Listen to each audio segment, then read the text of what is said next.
मित्रांनो, माझ्याकडे ना गोव्याचे वाउचर्स होते. Free stay, free travel and free. बकरा कोण रे?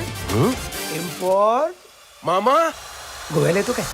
गोवा GOVA गोवा.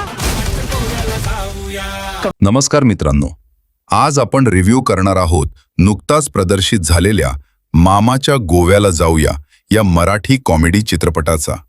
विजू माने दिग्दर्शित हा चित्रपट 31 जुलै 2026 रोजी प्रदर्शित झाला असून यात अंकुश चौधरी, संतोष जुवेकर, कुशल बद्रिके यांच्यासोबत इतर कलाकारांनीही दमदार भूमिका साकारल्या आहेत. सर्वात आधी कथेबद्दल बोलायचं झालं तर 3 मित्रांना गोव्याला जाण्याची संधी मिळते. सुरुवातीला ही ट्रिप अगदी मजेशीर वाटते, पण जसजसा प्रवास पुढे सरकतो तसतसे अनेक अनपेक्षित प्रसंग, गैरसमज आणि भन्नाट गोंधळ सुरू होतो.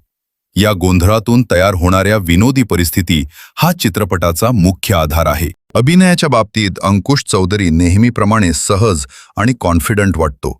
त्याचा कॉमिक टायमिंग अनेक ठिकाणी हसू आणतो. संतोष जुवेकर आणि कुशल बद्रिके यांनीही उत्कृष्ट साथ दिलीये.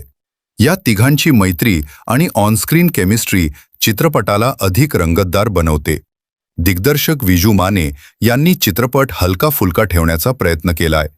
गोव्याचे सुंदर लोकेशन्स, रंगीत सिनेमॅटोग्राफी आणि जोशपूर्ण संगीत यामुळे चित्रपटाला फ्रेश फील मिळतो. मात्र काही गोष्टी खटकतात. कथेत फारसे नवीन पण नाही.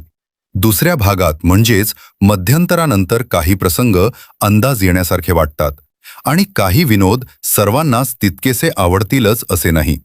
त्यामुळे ज्यांना वेगळी कथा अपेक्षित आहे त्यांना हा चित्रपट साधा वाटू शकतो.